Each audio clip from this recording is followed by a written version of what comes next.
Kali ini aku mau cerita kisah nyata yang dialami oleh seseorang. Nyata banget, real banget di hidupnya. Jadi, dulu mamanya pernah beli sebuah rumah di salah satu kota terpanas di Jawa Barat. Nama kotanya tidak disebutkan, katanya rahasia ya.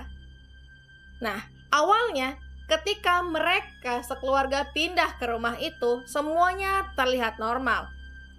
Tapi lama-lama ada yang beda. Katanya di siang bolong pun rumah itu sering terasa dingin.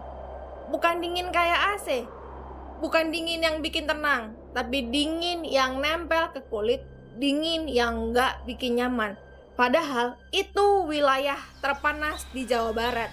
Harusnya kondisi rumah tidak kayak gitu. Terus dia sering ngerasa setiap kali nonton TV seperti ada orang di belakangnya yang juga ikut nonton TV. Dan setiap kali dia nengok ke belakang, itu tidak ada orang. Selalu seperti itu. Nah, kadang ada bayangan tipis sekelibet lewat ketika dia nonton. Tapi dia bilang selama tinggal di situ, dia nggak pernah dipampangin jelas. Dimimpiin aneh juga nggak pernah. Cuma gangguan-gangguan kecil yang nggak bikin tenang. Sampai akhirnya rumah itu dijual karena mamanya sakit dan butuh biaya pengobatan. Dan gak berapa lama, mamanya akhirnya meninggal. Rumah itu makin aneh setelah berpindah tangan. Dan rumah itu dijual kepada Pak RT setempat. Awalnya, ketika rumah itu berpindah tangan ke Pak RT, semua berjalan normal. Rumah direnovasi, ditinggal seperti biasa. Tapi baru 2 minggu dihuni oleh Pak RT dan keluarganya, masalah mulai datang. Pak RT tiba-tiba dimutasi dari jabatan basah ke tempat lahan kering. Terus dia dan anaknya sakit-sakitan bergantian. Hari ini Pak RT sakit, minggu depan anaknya sakit.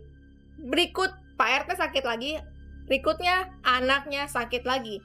Begitu terus sampai keuangan Pak RT hancur hanya untuk biaya berobat. Bahkan kata Pak RT, dia sampai nggak punya uang untuk beli obat dan harus minta ke mertuanya. Kebayang nggak sih seberapa parahnya sakit yang dialami oleh Pak RT? Belum selesai sampai di situ, gangguan makin nyata. Pak RT mulai sering bermimpi, datangi 2 sosok laki-laki dan perempuan. Mereka marah karena Pak RT nggak mau pergi dari rumah itu. Tapi yang aneh, setiap kali dalam mimpi itu mereka mau nyerang Pak RT, ia selalu terbangun. Kayak ada yang narik Pak RT keluar dari mimpi itu. Dan itu berulang terus-menerus dengan pola yang sama. Seolah-olah ada yang ngelindungin Pak RT tapi tidak terlihat. Akhirnya Pak RT punya ide biar rumah itu terasa ramai aktivitas. Dia sering ngajak anak-anak muda setempat untuk nongkrong di rumah malam-malam biar nggak sepi. Tapi ternyata mereka justru kena gangguan juga. Ada yang lagi tidur, kakinya diseret beberapa meter, tapi nggak ada yang kelihatan. Di titik itu, istri Pak RT udah nyerah dan nyuruh untuk pindah aja dari rumah itu.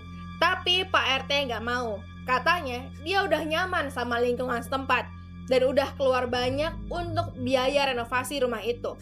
Dan Pak RT milih untuk bertahan.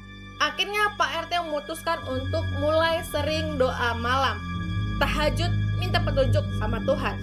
Dan suatu hari, akhirnya ketemu titik terang. Tetangganya kasih kabar, pemilik awal rumah itu lagi ada di warung sekitar situ. Langsung disamperin oleh Pak RT. Awalnya, pemilik pertama itu sangat ketus. Tapi setelah diceritakan semua kondisi yang dialami oleh Pak RT, pemilik pertama itu langsung terdiam. Dan akhirnya dia bilang bahwa dulu rumah itu adalah rumah warisan. Namun pembagiannya ia merasa tidak adil. Ia kesal, ia dendam, dan karena itu ia menaruh sesuatu dalam rumah itu.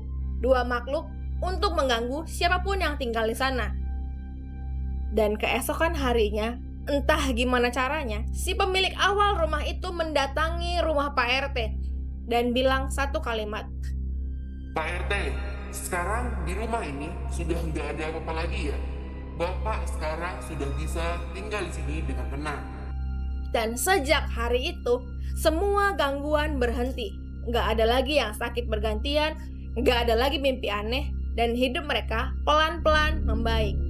Kadang yang bikin sebuah tempat itu berat bukan tempatnya, tapi apa yang ditinggali manusia di dalamnya.